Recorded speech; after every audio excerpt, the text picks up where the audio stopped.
Bonjour et bienvenue.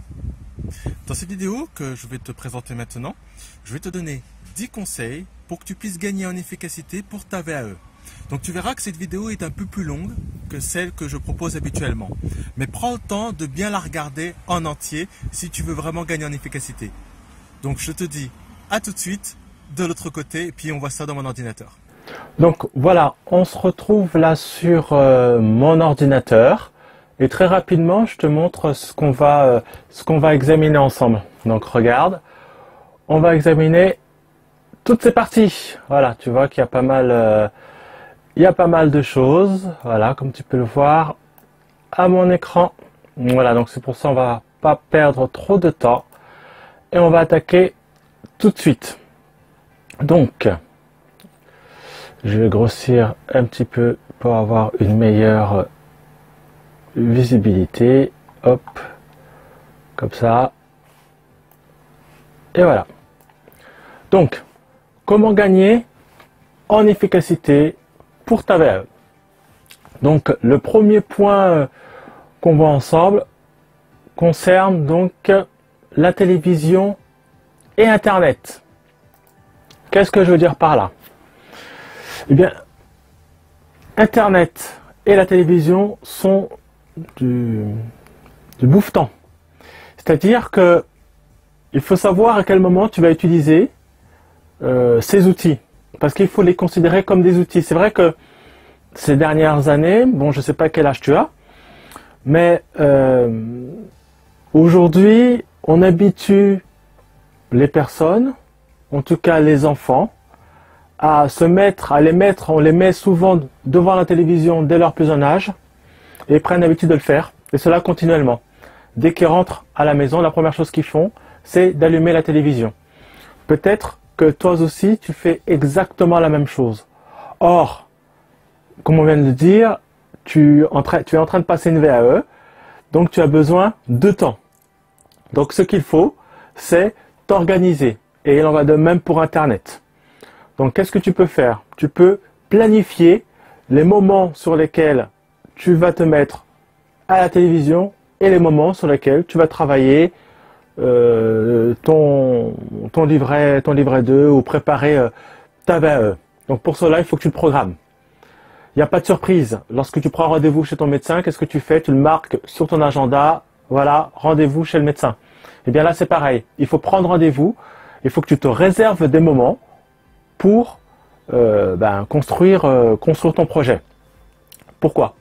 Parce que ton temps, il compte. C'est-à-dire que, comme tous, ta journée, elle dure 24 heures et tu ne peux pas te permettre de consacrer du temps que tu pourrais attribuer à la préparation de ta VAE à la télévision et à Internet. Il faut faire un choix. Là, ta priorité, c'est de passer ton diplôme. Donc, planifie-toi des périodes de télévision et ça sera vraiment du vrai loisir. Plutôt de considérer la télévision comme un compagnon, quelque chose qui te fait passer, qui te tient compagnie. Voilà, cherchez le mot. Pour ce qui me concerne, moi, je suis quelqu'un qui est avare de son temps. Donc, de mon temps, pardon. Donc, de ce fait, si je me mets devant la télé, il faut que je regarde une émission que j'ai envie de regarder. Donc c'est pourquoi moi je me prends pas la tête. Je mets des enregistrements et lorsque j'ai envie de regarder la télévision, je regarde l'un de mes enregistrements. Comme ça, je regarde que des émissions utiles. Pareil, lorsque tu visionnes tes enregistrements, lorsque tu tombes sur des périodes de pub, tu zappes la pub. C'est un gain de temps encore. Sur un film, même si tu regardes un film, c'est pareil, il y a de la pub. Si tu as fait un enregistrement, tu zappes la pub. Sur un film de 2 heures, tu as, 20 minutes de pub, donc tu gagnes 20 minutes de ton temps. Donc, quel plan d'action tu peux personnellement mettre en place pour gagner en efficacité? Donc, j'en ai un peu parlé. Tu programmes tes moments de loisirs et les moments sur lesquels tu vas travailler sur ta VAE. Pour cela, il n'y a pas de surprise. Tu prends ton agenda et tu marques à quel moment tu passes du temps sur ta VAE et à quel moment tu passes du temps pour tes loisirs. Donc ça c'est le premier point. Je vais accélérer un petit peu parce que sinon on en aura pour 3 heures. Or c'est pas le but ici. Le deuxième point, comme tu peux le voir ici, c'est gérer les temps morts.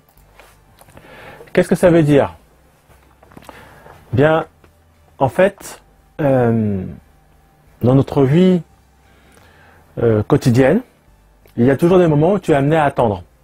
Tu vas acheter du pain, il y a la queue, tu attends. Tu vas faire des courses, tu es à la caisse, il y a la queue, tu attends. Tu as un rendez-vous chez le médecin, tu as pris un numéro, disons chez le médecin, où tu vas te faire une prise de sang, tu as pris un numéro, tu attends ton tour, tu es dans la salle d'attente, tu es là, tu fais rien, tu perds ton temps. Donc, pareillement, il faut que tu optimises tes périodes de temps mort.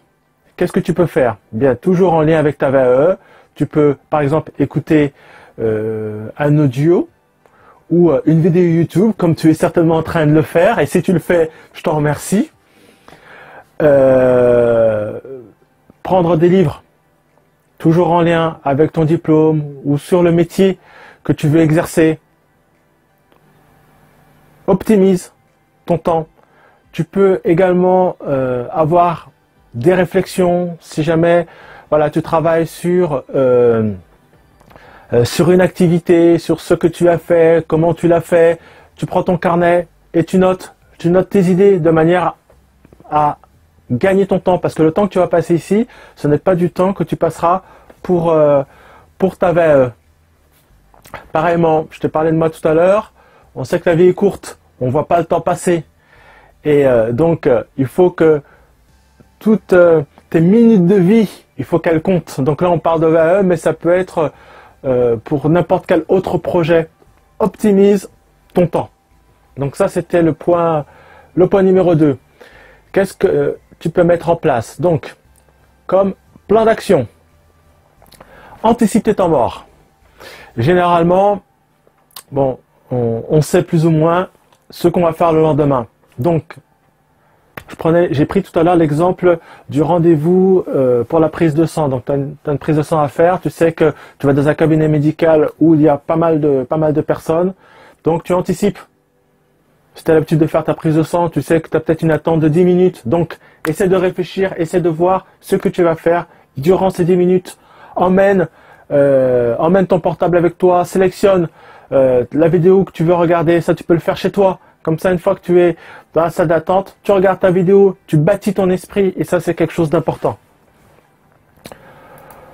On va passer au point numéro 3. Donc, le point numéro 3, l'objectif ici, c'est l'organisation. Il faut organiser son travail. Et ce que je te propose, c'est de le faire par tâche. Pourquoi? Eh bien, souvent, lorsqu'on a quelque chose à faire, et qu'on estime que cette chose est fastidieuse et longue. Donc pour accomplir cette tâche, moi ce que je te propose c'est de le faire par tâche. C'est-à-dire te fixer des périodes par exemple de 45 minutes. Il semblerait que physiologiquement on ait du mal à rester concentré plus de 45 minutes. Donc planifie-toi une période de 45 minutes sur laquelle tu vas travailler sur un projet précis. Première chose. Accorde-toi des pauses de 15 minutes. Il est toujours bien d'avoir une coupure. Donc quand je parle de pause, c'est-à-dire qu'il faut que tu fasses autre chose. Tout à l'heure on parlait d'internet, on parlait de télévision. Ça pourrait être ça. Pendant 15 minutes, pareil, tu te le planifies. Organise son travail également en sous-tâches. Bon, c'est pas vraiment dans l'ordre là dans le document que je te présente, mais organise ton travail par sous-tâches. Et pour cela, on va prendre l'exemple de la forêt. Si je te dis, bon, moi j'habite à la campagne, j'ai une forêt en face de moi. Si je te dis qu'il faut couper toute la forêt, tu vas être découragé forcément quand tu vas voir l'ampleur du travail à effectuer. En revanche, si je te dis, ben, aujourd'hui, tu vas me couper 10 arbres, et demain, tu vas m'en couper 15, et après-demain, peut-être 20. Au bout d'un mois, tu m'auras coupé la totalité de la forêt. Donc, fixe-toi l'objectif de décomposer ton activité par tâche. Ainsi, eh bien, tu pourras être beaucoup plus efficace dans ton travail par rapport à ta VAE. Regardons maintenant le plan d'action. Ici, on l'a dit, on parle par rapport à ta VAE. Organise-toi de manière à avoir une période où tu vas mettre en place une partie de réflexion. C'est-à-dire que pendant donc dans ta période de 15 minutes, tu peux prendre période de 45 minutes, pardon, tu peux prendre 15 minutes où tu te dis que tu vas réfléchir, tu vas te mettre les idées en place et tu vas prendre des notes. Et durant les 30 minutes restantes, eh bien, tu rédiges. Tu marques les idées dans un premier temps et ensuite tu rédiges. Pareil, dans ton organisation, prends bien tes 15 minutes de réflexion, tu les consommes. Ne te dis pas oui, tu n'as pas d'idée. Non, tu prends ton chrono, tu le mets en marche, tu te dis au bout de 15 minutes, tu arrêtes.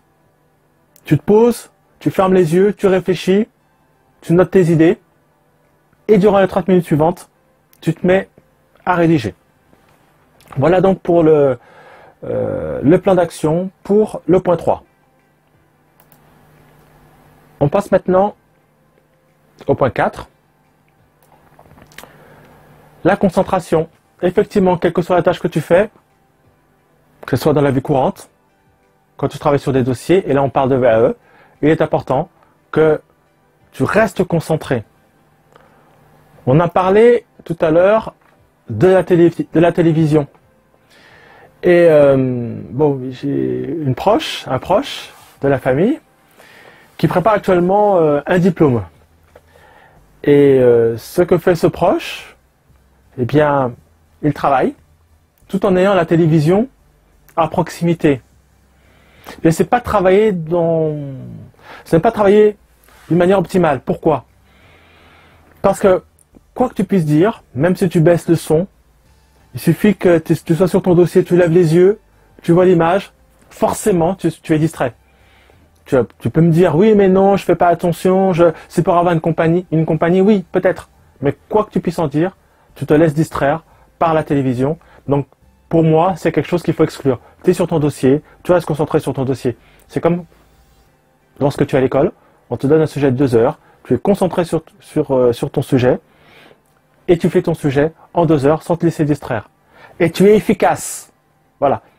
Parce que si tu es chez toi et tu regardes la télé, ce qui va se passer, c'est que tu vas prendre par exemple 2 heures pour faire un travail, pour monter une activité, alors que dans la réalité, si tu avais été concentré sur l'activité sur laquelle tu souhaitais travailler, tu aurais peut-être passé 1 heure.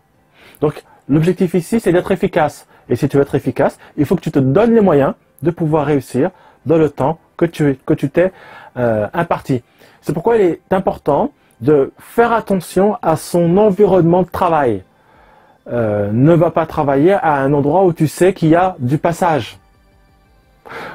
Bon, il y a quand même une petite exception. Si l'idée, si ta volonté, c'est d'être créatif, par exemple si tu es en pleine réflexion, là c'est différent. Peut-être que tu te mets une table à une terrasse dans un bar, le fait de voir les gens peut peut-être t'inspirer, te faire venir les idées. D'accord, je te l'accorde. Cependant, là on est sur le travail de ton dossier, donc à partir de là, tu n'es pas concerné par cette situation, donc choisis un environnement qui te permette de travailler dans le calme et sans distraction. Donc maintenant, quel est le plan d'action qu'on va mettre en place? On regarde ça. J'en ai parlé. Donc, le plan d'action, s'isoler, se mettre dans de bonnes conditions. Donc, quel est le meilleur lieu? Est-ce que c'est le salon, la chambre, à l'extérieur? Moi, je déconseille la chambre. Pourquoi? Parce que psychologiquement parlant, qu'est-ce qu'on fait dans une chambre? On dort. Donc, si tu te mets à travailler dans ta chambre, normalement, tu auras plus envie de dormir que de travailler parce que tu as pris l'habitude de dormir dans ce lieu. Et ça encore, je ne veux pas t'expliquer ici, mais voilà, c'est un réflexe physiologique. Bon, je rentre pas dans le détail. Pareil, le salon, pour moi, c'est pas le meilleur lieu. Il y a du passage, on n'est pas concentré. Donc c'est vrai que si tu as un bureau chez toi, travaille à cet endroit-là. Si tu as accès à un extérieur, travaille dans cet endroit-là. Généralement, lorsqu'on a un dossier à monter ou besoin de réflexion, il est toujours bien de travailler dans un lieu où on n'a pas l'habitude d'accomplir une tâche particulière. Je te parlais de la chambre. Dans la chambre, tu dors. Donc, si tu travailles dans la chambre, tu auras envie de dormir. Dans le salon, peut-être que tu te distrais, pardon. Tu reçois tes invités. Si tu te mets à travailler là, tu auras du mal à te concentrer. Donc, choisis un endroit dans lequel tu n'as pas l'habitude de travailler. Voilà pour le point numéro 4. Maintenant, on passe au point numéro 5, qui consiste ici à travailler petit à petit. On en a parlé, j'en ai parlé également. Lorsqu'on a des tâches compliquées, on en a parlé précédemment, tu peux découper, on a parlé de la forêt, tu peux découper en plusieurs tâches et peut-être prendre des tâches dans un temps plus court, plus limité, plutôt que de décomposer par des tâches de 45 minutes, prends-toi des petites tâches, dis-toi, en temps limité, pardon, dis-toi, bah tiens, je vais travailler, je sais pas moi, 6 fois 10 minutes, ça va te faire 1 heure. Voilà, donc tu vas faire 10 minutes le lundi, 10 minutes le mardi, etc., jusqu'à samedi. Et comme ça, on t'aura pris 1 heure pour travailler sur une action, une tâche qui, au départ, ne te plaisait pas forcément. Ça me fait penser à l'effet cumulé. On a parlé de la forêt tout à l'heure. Eh bien, le fait de faire chaque jour un petit peu, à la fin, au bout d'un certain temps, eh bien, tu verras l'accomplissement final, la finalité de ce que tu auras entrepris. C'est comme le sport. Si tu veux faire, bon, si tu es un homme et tu veux faire un peu de musculation, bien, c'est pas du jour au lendemain que tu vas prendre des muscles. Ben, mais si chaque jour tu fais 10 pompes, chaque jour, bien, tu soulèves pendant une dizaine de minutes les poids, qu'est-ce qui va se passer? Ben, au bout de 2 mois, 3 mois, ben, tu auras pris un peu de forme. Forcément. C'est pas du jour au lendemain, c'est petit à petit. Et c'est exactement dans ce même esprit qu'il faut que tu te prépares par rapport à ta VAE. Si tu as du temps, si tu as une longue période devant toi, eh bien découpe tes différentes étapes de travail. Donc on a parlé de tâches de 45 minutes, mais si tes tâches sont pénibles et compliquées, tu peux les décomposer par période de 10, 15 ou 20 minutes en fonction de ton acceptation par rapport à cette situation, à ce que tu veux faire. Voilà. Quel est le plan d'action à mettre en place? On regarde ça.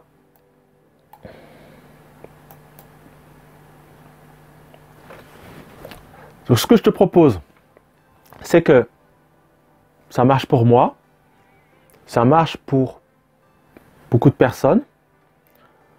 Les tâches qui sont pour toi les plus pénibles, fais-les le matin. Mais quand je dis fais-les le matin, je veux dire par là, il faut que ça soit la première chose que tu fasses. Je parlais tout à l'heure du sport. Certains n'aiment pas faire du sport. Eh bien, s'ils veulent se mettre à faire du sport, il faut faire du sport. Il faut que ce soit la première action. Parce qu'une fois que c'est fait, ben, tu es content parce que déjà d'une part, tu as fait ce que tu avais à faire. Donc tu as une certaine satisfaction. Et deuxièmement, une fois que c'est fait, ce n'est plus à faire. Donc c'est pareil.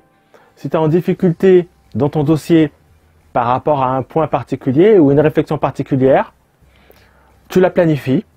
Une fois que c'est planifié, tu l'as fait plutôt le matin, pas en fin de journée. Pourquoi? Parce qu'en fin de journée, on est fatigué, on a envie de se reposer, on a envie de faire autre chose. En revanche, dès le lever, tu te prépares, tu te laves, tu t'habilles, tu déjeunes et tout de suite t'attaques. Et tu verras que tu sentiras même pas la complexité ou la pénibilité de l'action que tu dois accomplir. Donc voilà l'action que je te propose sur ce 5e point. On poursuit avec le point 6. Point 6, c'est quoi? Rechercher la perfection. Pourquoi j'en parle? Pareil, je vais parler de mon expérience. J'ai un proche également, donc qui doit monter un dossier. En réalité, elle prépare un master. Et ce qui se passe, c'est que elle monte son dossier, elle n'est pas contente, elle fait ci, elle fait ça, elle n'est pas contente, elle n'est pas satisfaite. Donc moi, je lui dis de toute façon, ça ne sert à rien de rechercher la perfection, puisqu'au départ, on ne sera jamais satisfait de ce qu'on a fait. En réalité, ici, le problème, c'est qu'on a une crainte d'échouer. Donc, comme on a peur d'échouer, on va toujours estimer que le travail qu'on fait, il n'est pas bon. Parce que finalement, on a peur de la manière que notre travail va être perçu. Mais également, ça peut montrer un manque de confiance en soi.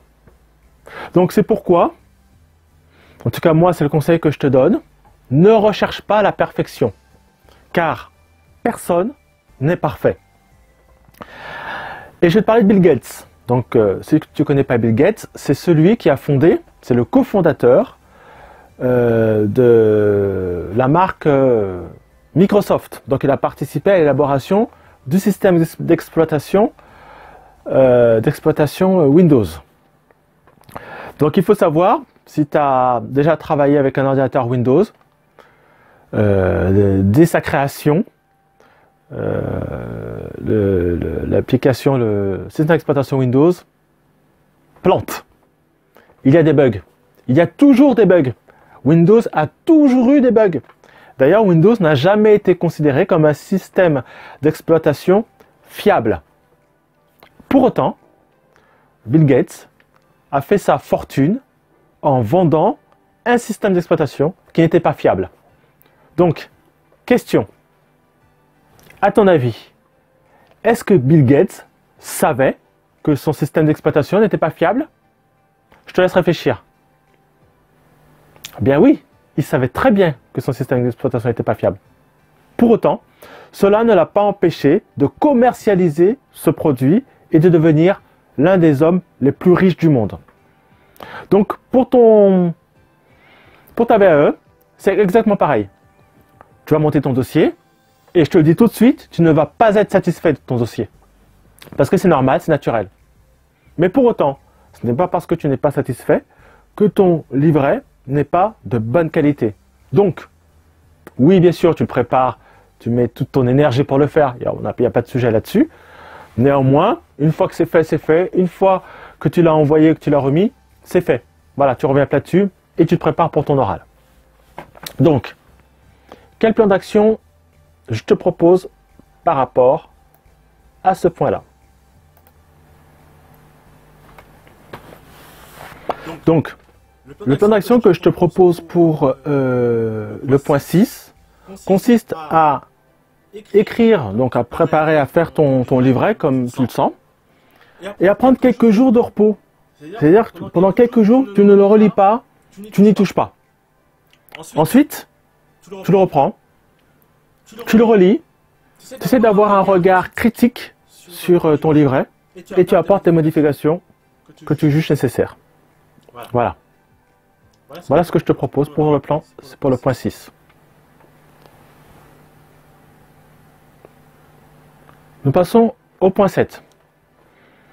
Donc le point 7 consiste à ne pas laisser de place au hasard. En fait, tu dois préparer ta VAE. Comme je te l'ai dit, tu rencontreras des périodes où tu seras motivé et tu rencontreras également des périodes où voilà, tu en auras assez, tu voudras tout laisser tomber. Donc, il faudra que tu restes motivé, que tu ne te laisses pas vivre. Par exemple, ici on peut prendre l'exemple justement du gâteau. Pourquoi je prends cet exemple? Eh bien, j'en sais rien. Je ne sais pas pourquoi j'avais pris cet exemple du gâteau. Donc, je ne vais pas en parler. Je ne sais plus. En tout cas, comme plan d'action, ce que je te propose, c'est de te prendre en main. C'est-à-dire, rien n'arrive au hasard. Je veux dire par là que si tu ne fais rien, il ne t'arrivera rien.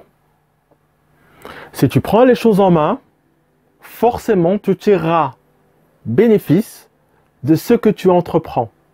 Et c'est ici, c'est exactement l'idée que je veux te faire passer sur ce point 7. Pas de place au hasard. Tu t'organises, tu restes maître des choses, ainsi tu gagneras en efficacité pour ta VAE. Donc voilà pour le point numéro 7. Le 8e point que nous allons voir concerne le challenge.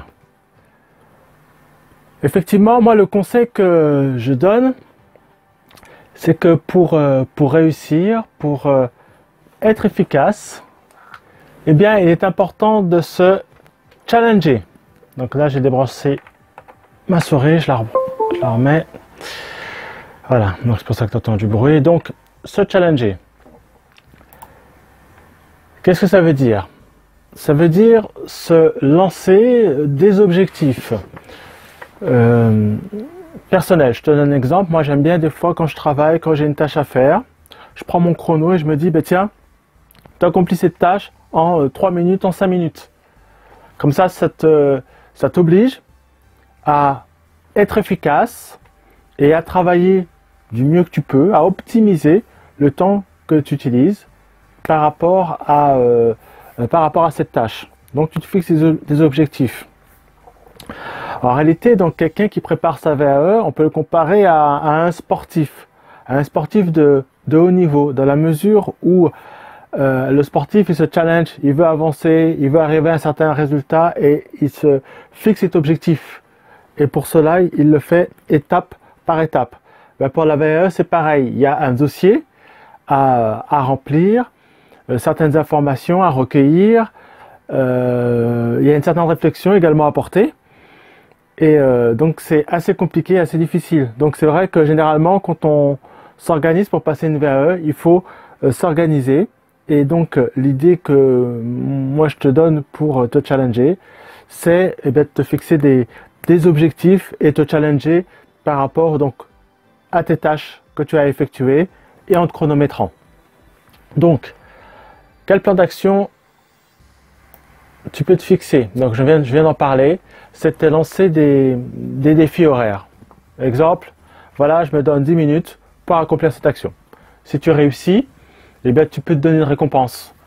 Une récompense, c'est te faire un cadeau, manger un gâteau, prendre du chocolat, manger un bonbon. Bon, faut faire attention de ne pas grossir, mais voilà, tu te récompenses parce que tu as réussi, tu as rempli ton objectif dans le temps que tu t'es imparti. Donc ça, c'est le challenge. Donc c'est la partie numéro 8 que je voulais voir. Donc, se challenger. On va maintenant regarder la partie 9. Pour gagner en efficacité, le 9e conseil que je te donne, c'est définir ce dont tu as besoin. Donc, ici, lorsque tu dois, par exemple, décrire une activité, il faut te poser une question. Qui est l'initiateur de cette activité? Quand est-elle accomplie? Où? Comment? Combien? Quoi? Eh bien, c'est un ensemble de questions que tu peux te poser pour pouvoir, eh bien, là on parle d'une activité, définir correctement ton activité. En fait, l'idée ici, c'est de structurer précisément ce qu'on a à faire. Si tu le fais, eh bien, tu seras efficace.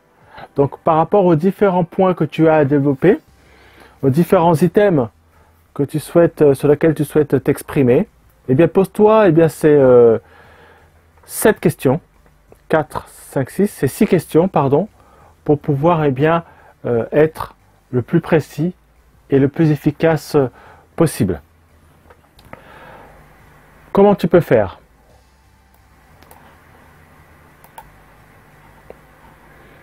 Eh bien, pour décrire tes actions, ce que tu peux faire, c'est fermer les yeux. Quand tu fermes les yeux et tu t'imagines la journée type que tu as passée par rapport à cette activité. Je sais pas, je vais te donner un exemple. Moi j'ai beaucoup travaillé dans des centres d'appel. J'ai eu des responsabilités, diverses responsabilités. Donc par exemple, sur une mission de responsable d'équipe, pour passer par exemple, je sais pas moi, le BTS NRC ou BTS MUC, tu peux essayer de décrire ta journée. Donc soit tu prends les différents éléments qu'on a vus précédemment, qui, quand, quoi, où, comment, combien. Mais l'autre possibilité, c'est en fermant les yeux, t'imaginer ce que tu fais. Donc tu arrives à ton poste de travail, d'accord, très bien. Qu'est-ce que tu fais quand tu arrives à ton poste de travail? Ben, tu arrives à ton poste de travail, tu vas peut-être regarder quelle était l'activité de la veille. Très bien. Comment tu regardes l'activité de la veille? Eh bien, tu vas utiliser tes outils de contrôle, regarder combien d'appels tes agents ont pris. D'accord, très bien. Quels sont les agents? Combien il y en a? Quels sont les objectifs? Et voilà. Toi, tu t'imagines en train en fait, ce que tu fais, tu déroules ta journée. T'imagines la manière dont elle s'est passée. Ainsi, toi, tu notes ensuite. Ainsi, eh bien, tu pourras décrire ton activité, expliquer ton activité de manière complète et exhaustive. Donc, je te redonne le conseil. Tu fermes les yeux et tu t'imagines en train d'accomplir cette activité. Quand je dis imaginer, je ne parle pas inventer. Je parle t'imaginer dans la situation que tu as vécue. Tu te remémores, voilà, c'est réellement le mot. Tu te remémores cette activité que tu as passée et tu l'écris. Ainsi, tu seras le plus complet possible. Donc là, c'est la nouvelle, l'avant-dernière astuce, donc la 9e astuce pour gagner en efficacité pour ta VAE. Et pour terminer, donc le dernier point, payer pour réussir. Qu'est-ce que ça veut dire? En fait, il n'y a pas de surprise. Lorsqu'on s'engage le plus souvent financièrement pour obtenir un résultat, où il est attendu de nous un certain investissement, eh bien l'être humain a plus tendance à faire ce qu'il faut, à faire les efforts pour y arriver quand il paye quelque chose, plutôt que lorsqu'il l'obtient gratuitement. Si par exemple, tu prends des cours de guitare ou des cours de piano, eh bien tu t'apercevras que tu seras beaucoup plus assidu, tu effectueras les exercices et tu t'entraîneras si tu payes tes cours. Et si tu les payes cher de surcroît. Si un ami te donne des cours gratuitement, tu verras que tu seras beaucoup moins motivé. En fait, l'argent est un facteur de motivation pour celui qui paye. Autre exemple, Emmaüs. Emmaüs est une association qui récupère des vêtements ou des objets pour les revendre. Et cela afin de récolter des fonds pour des bonnes œuvres. Ce que je vais faire passer ici, l'idée que je vais faire passer, c'est que Emmaüs vend ce qu'elle récupère à un prix raisonnable, de manière à donner de la valeur aux produits que cette association propose.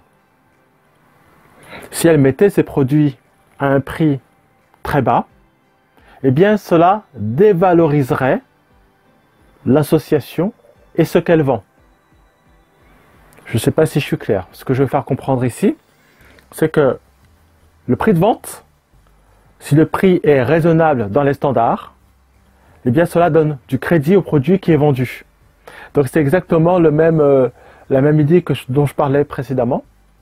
L'argent est un facteur incitatif vis-à-vis d'une formation, vis-à-vis de quelque chose qui nécessite un effort de ta part.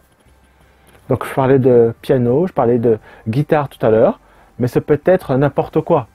Si quelqu'un, je prends un autre exemple, si tu achètes ton portable 1000 €, un iPhone par exemple, forcément tu attacheras beaucoup plus d'attention normalement à cet iPhone parce qu'il t'a coûté 1000 € plutôt qu'un portable qu'on t'aurait donné. Même si tu sais que ce portable a de la valeur, eh bien la considération n'est pas pareille. Quand tu payes un portable 1000 € avec l'argent que tu as gagné, donc forcément ta vision vis-à-vis de ce portable est différente que si on t'avait donné ce même portable. Donc c'est vraiment l'idée qu'il faut retenir ici. Quel est le dernier plan d'action? Eh bien, que ce soit pour la VAE ou pour autre, l'idée, c'est de se payer un accompagnement.